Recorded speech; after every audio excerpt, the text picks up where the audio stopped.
नमस्कार, a very warm welcome. बहुत स्वागत है आप सभी का। मैं हूं आपके साथ भावना शर्मा। मंथली सीरीज में हम आगे बढ़ रहे हैं लगातार and we are almost on the verge of ending this series, क्योंकि कुंभ राशि वाले लोगों की बात हम इस वीडियो में करने वाले हैं। 11th वीडियो ये रहेगा, 11वीं राशि ये रहेगी। जून के महीने की बात हो रही है। जून का पूरा महीना कुंभ राशि वाले लोगों के लिए कैसा जाने वाला है, आपकी पर्सनल लाइफ, प्रोफेशनल लाइफ, आपका हेल्थ, करियर, एजुकेशन, हर एक चीज़ कैसे प्रभावित होगी। इस वीडियो के अंदर हम प्लैनेटरी ट्रांजिट्स को इंक्लूड करेंगे, चाहे वो सन ट्रांजिट हो, चाहे वो शनि का गोचर हो। शनि यानी कि वक्री हो रहे हैं 17 जून को। इसके अलावा सैटर्न कौन सी पोजीशन में आपके लिए रहेंगे, गुरु चांडाल्य कौन से भाव में बन रहा है, ये सारी चीज़ों को इसमें इंक्लूड किया जाएगा। अपनी चंद्र राशि फॉलो कीजिएगा, अपना मून साइन फॉलो कीजिएगा। कई सारे लोग कंफ्यूज हो जाते हैं चंद्र राशि लग्न में, लेकिन ये वीडियो जो है वो चंद्र राशि के आधार पर है। सो आप अपनी चंद्र राशि को फॉलो कीजिएगा। दूसरी बात यह है कि देखिए, आई ऑलवेज से कि आप जो भी लोग, कई बार because I was getting too many emails कि भाई आप सब कुछ नेगेटिव बताती हैं, सब कुछ पॉजिटिव बताती हैं। ऐसा नहीं होता है। आपके किसी भी महीने में अगर मैं बात कर रही हूँ तो जो ग्रह जिस भाव में होता है वो आपको उस तरह के रिजल्ट्स देता है। किसी भी एक प्लैनेट की वजह से आपकी पूरा जीवन प्रभावित कभी नहीं होता है। It is an effect of almost all the planets. हर एक प्लैनेट का अपना एक अलग योगदान होता है। जैसे कि घर में बहुत सारे सदस्य हैं तो किसी भी एक सदस्य के करने से या तो लड़ाई झगड़ा या बहुत अच्छा माहौल नहीं होता है। तो इसलिए उसमें ज़रूरी है कि बाकी सब लोगों का भी पूरा पूरा योगदान हो। तो इसीलिए आपको ये चीज़ समझना बहुत ज़्यादा ज़रूरी है। हर एक, चाहे वो आपका पर्सनल लाइफ हो, चाहे आपकी प्रोफेशनल लाइफ हो, आपके साथ साथ और लोगों का भी पूरा पूरा सहयोग उसमें रहता है। लेकिन हाँ, ये बहुत ज़रूरी है कि आपकी सोच कैसी है। आपकी अगर सोच सकारात्मक है, आपकी सोच पॉजिटिव है, आप खुश रहते हैं, आप खुश रहना जानते हैं, तो आप आसपास के माहौल को भी बेहतर कर सकते हैं। तो ये एक छोटी सी पहल है या एक छोटी सी उम्मीद है जो मैं आप लोगों से कर रही हूँ, और एक छोटा सा एक पहल है जो आप लोगों को भी करनी चाहिए। हालांकि इसके साथ साथ हम अफर्मेशन की भी वीडियोस डालते हैं। I try to upload many of the videos, लेकिन समहाउ उतना रेगुलर नहीं हो पाता है वो। लेकिन कहीं ना कहीं पे आप अफर्मेशंस को डेली रूटीन में ज़रूर प्रैक्टिस करें। जो भी, जहाँ पर भी आपको लगता है कि आपका लैकिंग पॉइंट है, उसको आप इम्प्रूव ज़रूर करें। बहरहाल बहुत सारी बातें हो गई। अब हम आगे बढ़ेंगे और बात करेंगे कुंभ राशि वाले लोगों के लिए पूरा जून का महीना कैसा रहेगा। तो सबसे पहली चीज़ तो देखिए ये है, अगर मैं बात करूं यहाँ पे एक ओवरव्यू की, तो शनि की पोजीशन जो आपकी राशि से बनती है, क्योंकि कुंभ राशि में ही शनिदेव विराजमान है। शनि की खुद की राशि है कुंभ।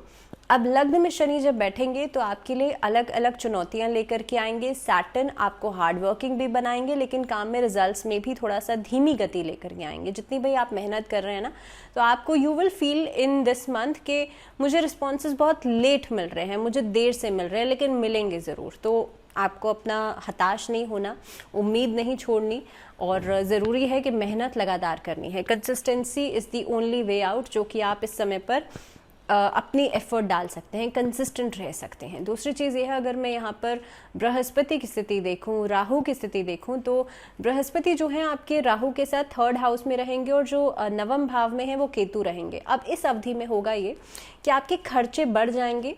इस अवधि में खर्चों को मैनेज करने में थोड़े से चैलेंजेस ज़रूर आएंगे, लेकिन 9वें भाव में केतु जो है धार्मिक यात्राएं करवा सकते हैं, स्पिरिचुअल गेन्स करवा सकते हैं। इस अवधि में आपका इंटरेस्ट जो है वो ऑकल्ट साइंसेस की तरफ, एस्ट्रोलॉजी सीखने की तरफ या इस तरह की फील्ड्स में ज़्यादा बढ़ सकता है। धर्म कर्म में रुचि बढ़ेगी, आप डोनेशंस करेंगे, आप धार्मिक पुस्तकें पढ़ सकते हैं। तो ये सभी चीज़ों में इंडल्जेंस आपका बढ़ जाएगा। दूसरी बात यह है कि इस महीने के मिड पार्ट में जब शनि जो है वो वक्री हो जाएंगे, उसके बाद से थोड़ा सा चीज़ों को टैकल करना हो सकता है, एक चैलेंजिंग हो या एक बड़ा टास्क हो जाए। उसके लिए आप जितना हो सकता है मेडिटेशन ज़रूर करें and try to be consistent in your work, चाहे वो वर्क फ्रंट हो, चाहे वो पर्सनल लाइफ हो। क्योंकि देखिए, जब लग्न में, जब सेंटर ऑफ योर चार्ट कोई भी प्लैनेट आता है, तो वो आपकी ओवरऑल बॉडी पर, आपकी ओवरऑल माइंडसेट पर उसका असर होता है। बिकॉज लग्न जो है ना, जो सेंटर ऑफ योर हाउस है, वो बहुत सारी चीज़ों को प्रभावित करता है। आपकी ओवरऑल सोच को, आपकी ओवरऑल बॉडी को, फिजिकली, मेंटली और इमोशनली हर तरह से आपको प्रभावित करता है। सो इन शॉर्ट, जब सैटर्न वहाँ पर आएंगे तो आपके लिए आपके हार्डवर्क को बढ़ा देंगे, आपकी सोच को प्रभावित करेंगे, और कहीं ना कहीं पे थोड़े बहुत डिप्रेसिंग मूड स्विंग्स भी लेकर के आ सकते हैं इन ड्यूरिंग समटाइम्स, क्योंकि जब जब चंद्र, क्योंकि हर 2.5 दिन में ट्रांजिट करते हैं चंद्रमा, सो आप देखेंगे लगभग पूर्णिमा के आसपास ये सब जो स्थितियां हैं वो थोड़ी सी ज़्यादा आपके ऊपर प्रभावित करेंगे आपको। अब मैं सबसे पहले कार्यक्षेत्र की बात करूं तो अगर वर्क प्लेस को के लिहाज से देखा जाए तो इनिशियली महीने की शुरुआत जो है वो उतार चढ़ाव लेकर के ज़रूर आएगी। करियर के लिहाज से, क्योंकि जो शनि है वो खुद एक करियर की प्लैनेट भी माने जाते हैं और खुद ही लग्न भाव में, पहले भाव में बैठे हैं, तो इस अवधि में थोड़ा सा एक चैलेंजिंग बना देंगे कई सारे टास्क्स को। बृहस्पति आपके 3rd हाउस में बैठ करके, और ख़ास तौर पे गुरु यहाँ पर एक बहुत अच्छी स्थिति में नहीं माने जाते हैं।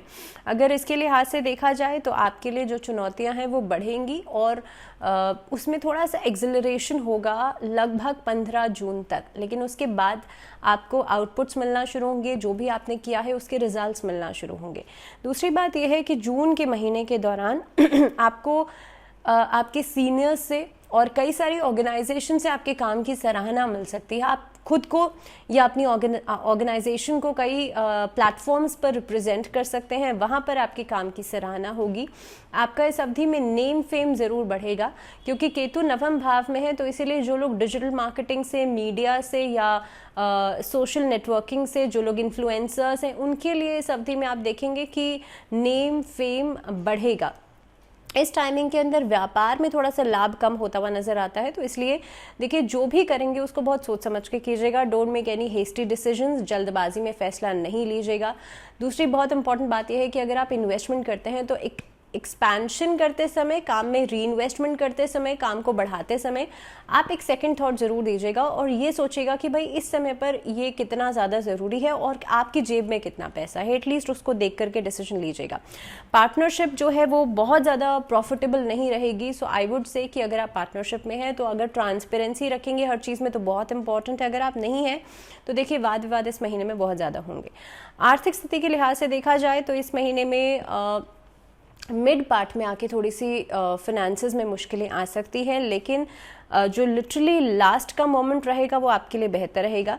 शनि और केतु जो है वो काफ़ी हद तक आपको पैसा देंगे तो सही, लेकिन उसको इन्वेस्ट करने के लिए आपको एक बड़ा टास्क सेट करना पड़ सकता है। और ख़ास तौर पे तीसरे भाव में जो बृहस्पति है वो पैसा कमाने के लिए एग्जर्शन बहुत ज़्यादा देंगे, थकान बहुत ज़्यादा देंगे। इस अवधि में ओवर वर्कलोड जो है आपका ज़्यादा बढ़ जाएगा। इस अवधि में हानि तो नहीं होगी, लेकिन हाँ पैसा कमाने के लिए आपको मेहनत ज़्यादा करनी पड़ेगी।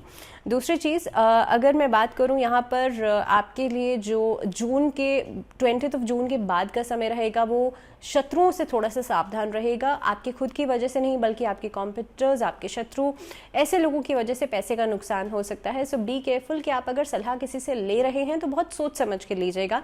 अगर वो आपके शुभचिंतक हैं तो बहुत अच्छा है, लेकिन आपको पूरी तरह से ये श्योरिटी होनी चाहिए कि वो इंसान आपके लिए ट्रस्टवर्दी ही हो, क्योंकि इस महीने के अंदर और खासतौर पे एंडिंग ऑफ दिस मंथ बहुत सारे लोग ऐसे हो सकते हैं जो आपको नेगेटिव एडवाइसेस दे देंगे। अब इस महीने के अंदर शुक्र जो है आपके 9वें भाव के स्वामी होकर के आपके 6ठे भाव में स्थित रहेंगे और इसके लिहाज से आपका जो पैसा है वो लिटरली आपको कुछ कुछ मोमेंट्स पर आता रहेगा। ऐसा नहीं है पैसे में रुकावट नहीं आएगी, लेकिन हाँ सैटर्न की वजह से बहुत स्लो मूविंग तो रहेगा, लेकिन आता रहेगा इंटरवल्स पे। और ख़ास तौर पे अगर आप इंपोर्ट एक्सपोर्ट से जुड़ा हुआ कोई काम करते हैं, अगर आप लग्जरी आइटम से जुड़ा हुआ कोई काम करते हैं, अगर आप शुक्र से संबंधित फील्ड से जुड़ा हुआ कोई काम करते हैं तो आपके लिए प्रॉफिटेबल गेन्स हो सकते हैं। बात करते हैं स्वास्थ्य की। स्वास्थ्य के नज़रिए से देखा जाए तो देखिए शनि लग्न भाव में बैठे हैं, इसकी वजह से तनाव, कमर दर्द की समस्या, आंखों में तकलीफ जो है वो हो सकती है। इस दौरान नींद आने में परेशानी, जिन लोगों को इंसोम्निया की प्रॉब्लम है, जिन लोगों को बैकएक में प्रॉब्लम है, जिन लोगों को आंखों की समस्या है, इन 3 से 4 चीज़ों का अपना बहुत ज़्यादा ध्यान रखिएगा, बिकॉज लिटरली ये सभी चीज़ें इस अवधि में आपको ज़्यादा प्रभावित करेंगी। तो जो लोगों के लिए खास तौर पे सैटर्न आपके चार्ट के अंदर भी खराब है तो आप लोग इस अवधि में अपने लिए एक्स्ट्रा प्रिकॉशंस लेकर के चलें। सेहत को पहली प्रायोरिटी ज़रूर दें, लंबी यात्रा करने से बचेगा। अपनी अगर कोई मेडिसिन ले रहे हैं तो उसे घर के नॉर्थ ईस्ट डायरेक्शन में रखें, सो दैट वो मेडिसिन आपको ज़्यादा जल्दी असर करें और लेना बंद हो आप। इस अवधि में आप अपने सिटिंग और स्टैंडिंग पोस्चर्स का बहुत ज़्यादा ध्यान रखिएगा। एंड अपार्ट फ्रॉम दैट, जिन लोगों को हाइपर टेंशन बहुत ज़्यादा रहती है, आप लोग भी अपनी मेडिसिन समय पर लीजिएगा और स्ट्रेस को अवॉइड कीजिएगा। इस अवधि में सेहत से जुड़े हुए सबसे एक बेहतरीन उपाय रहेगा कि आप लोग महामृत्युंजय मंत्र का जाप नियमित रूप से 108 बार जरूर करें। रुद्राक्ष धारण कर सकते हैं, उससे आपकी सेहत में और बेहतरी आप देखेंगे। और नियमित रूप से सूर्य को जल देना शुरू कर दीजिए, उससे भी सेहत में आपके बेहतरी होगी। रिलेशनशिप्स की बात करी जाए तो देखिए, रिलेशनशिप्स के लिहाज से आपको, क्योंकि आपकी राशि के स्वामी आपके लग्न में स्थित हैं और यहाँ पर सैटर्न जब आते हैं तो काफ़ी हद तक रिश्तों में अशांति लेकर के आते हैं, रिश्तों के अंदर अनस्टेबिलिटी लेकर के आते हैं। तो लव रिलेशनशिप्स की जहाँ तक बात हो, वहाँ पर 15 जून के बाद थोड़ी सी अनस्टेबिलिटी आप देखेंगे, लेकिन उससे पहले सिचुएशंस ठीक रहेंगी।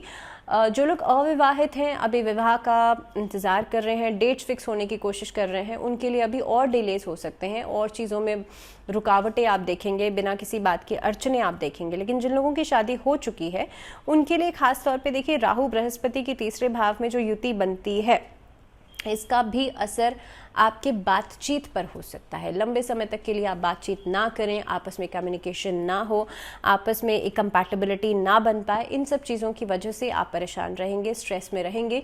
इनफैक्ट आपके बीच में एक वो जो लव वाला फैक्टर है ना, वो कुछ समय के लिए गायब हो सकता है। तो ये एक बड़ा चैलेंज हो सकता है कुंभ राशि वाले लोगों के लिए कि इस चीज़ को मेंटेन कर पाएं। लेकिन अगर मैं शुक्र की स्थिति देख रही हूँ, आपके छठे भाव में है, जिसकी वजह से जो लव रिलेशनशिप्स हैं उसमें भी कहीं ना कहीं पे कठिनाई आप देखेंगे। आपस में दो लोगों के बीच में छोटी छोटी बातों को लेकर के मिसअंडरस्टैंडिंग्स, जिसकी वजह से आपस में ब्रेकअप जैसी सिचुएशंस भी बन सकती हैं। इसके लिए बहुत इंपॉर्टेंट ये है कि आप लोग इस अवधि में कम्युनिकेशन अपना पूरी तरह से रखें। दूसरी चीज़, भगवान विष्णु और माँ लक्ष्मी की संयुक्त रूप से पूजा ज़रूर करें। जो लोग अविवाहित हैं, जो अभी रिलेशनशिप में है, लव रिलेशनशिप्स में है, वो लोग रोज़मेरी एसेंस का प्रयोग कर सकते हैं। आप और आपके पार्टनर दोनों मिलकर रोज़मेरी एसेंस का प्रयोग ज़रूर करें। राधा कृष्ण की उपासना करना भी आपके रिलेशनशिप को सेव करेगा। बात करते हैं पारिवारिक जीवन की। पारिवारिक जीवन के लिहाज से अगर देखा जाए तो देखिए, शनि की पोजीशन जो बनती है, आपसी रिश्तों में थोड़ा सा तनाव लेकर के ज़रूर आएगी। तीसरे भाव में गुरु चांडालियों का निर्माण जो हो रहा है, आपस में रिलेशनशिप्स में गलत फहमी, मिसअंडरस्टैंडिंग्स लेकर के आएगा। ऐसे में परिवार से जुड़े हुए जो वाद विवाद हैं उसमें आपके अंदर अहंकार जागृत हो सकता है, जिसके कारण आपसी रिश्तों में कलह कलेश, आपसी रिश्तों में दूरियां बनती हुई नजर आएंगी for a certain period of time. Now just mind this word that I am saying for a certain period of time. तो ऐसा नहीं है कि पूरे महीने आप ये चीज़ देखेंगे, लेकिन हाँ, लगभग 10 जून से लेकर के 20 जून तक, ये 10 से 12 दिन का समय जो रहेगा वो आपके लिए चैलेंजिंग हो सकता है। दूसरी बात, अपनी मदर फादर की हेल्थ को लेकर के भी थोड़ा सा प्रिकॉशन ज़रूर बरतिएगा। अगर मैं एजुकेशन की बात करूँ, शिक्षा के क्षेत्र की बात करूँ, तो शिक्षा में आपके लिए बेहतर परिणाम आपको मिलेंगे, आप फोकस्ड रहेंगे। लेकिन अगेन वही बात है कि रिजल्ट्स थोड़ा सा धीरे धीरे करके मिलेंगे। इस अवधि में एकेडमिकली आप जो आपने सोचा है उसको आप राइट डाउन ज़रूर करें। देखिए, बहुत इफेक्टिव रहता है जब भी आप कुछ चीज़ अफर्म करते हैं, you should write it down. और यहाँ पर अगर मैं शिक्षा के क्षेत्र की बात कर रही हूँ तो इस महीने में डिस्ट्रैक्शन बहुत ज़्यादा रहेगी, आप फोकस से बिल्कुल आउट हो जाएंगे। कई बार सर्टनली डिप्रेशन या मूड स्विंग्स की वजह से बहुत ज़्यादा फोकस्ड होने के बावजूद आप उतना इम्प्लीमेंटेशन नहीं कर पाएंगे। सो मैं यही कहूँगी आप लोगों से कि आप जो भी काम कर रहे हैं उसे बहुत डिसिप्लिन तरीके से करें, खुद को रेगुलरली मोटिवेट ज़रूर करें, एफर्मेशंस डेली बेसिस पर ज़रूर सेट करें। जो लोग इस शिक्षा के क्षेत्र में अपना करियर बनाना चाहते हैं उनके लिए समय देखिए थोड़ा सा डिसबैलेंस रहेगा। आपने जितना सोचा है उससे कम आउटपुट आपको मिलेगा। और दूसरी चीज़, अगर कॉम्पिटिटिव एग्जाम्स के लिए आप लोग कोशिश कर रहे हैं, तैयारी कर रहे हैं, so just mind this thing that थोड़े से डिलेज उसमें देखे जा सकते हैं। आपने सोचा है एक अटेम्प्ट में हो जाएगा, तो वो कहीं ना कहीं पे पॉसिबिलिटी थोड़ी सी कम बनती है। आपके लिए उपाय क्या करना है, ओम नमो नारायण, इस मंत्र का जाप नियमित रूप से ज़रूर करें। शिक्षा में उन्नति के लिए माँ सरस्वती की आराधना ज़रूर करें। माँ सरस्वती के इस मंत्र का जाप आप कर सकते हैं। ओम महासरस्वते मया दृष्टित्वा वीणा पुस्तक धारिणी हंस सुक्तम विमानूढ़ा विद्या दान ददातु महीम नमः। इस मंत्र को आप पूरा सुन लीजिए, वीडियो है सो बार बार आप सुन सकते हैं, समझ सकते हैं, आप लिख सकते हैं, you can write it down. इसके अलावा कोशिश कीजिएगा माँ सरस्वती को आप पेन कलम ज़रूर अर्पित करें। भगवान गणेश की आराधना ज़रूर करें और शनिवार के दिन हर शनिवार आप शनि चालीसा का पाठ ज़रूर करें, सो दैट आपके जो ये स्ट्रगल्स हैं, जो ये ऑब्स्टैकल्स हैं, ये बिल्कुल क्लियर आउट होंगे। सो इसी के साथ कुंभ राशि वाले लोगों के लिए फ़िलहाल इस वीडियो में इतना ही। मुझे दीजिए इजाज़त। अगली वीडियो में हम बात करेंगे मीन राशि, जो कि आखिरी वीडियो रहेगी मंथली सीरीज़ की। और इसी के साथ इस वीडियो में फ़िलहाल इतना ही। मुझे दीजिए इजाज़त। अगली वीडियो तक अपना ध्यान रखिए, बहुत सारा ध्यान रखिए। इसी तरह से आप जिस तरह से वीकली प्रेडिक्शंस को इतना ज़्यादा प्यार, इतना सपोर्ट देते हैं, आई एम होपिंग दैट आप मंथली प्रेडिक्शंस को भी इसी तरह से सपोर्ट करेंगे। एंड फ़िलहाल दीजिए इजाज़त। नमस्कार।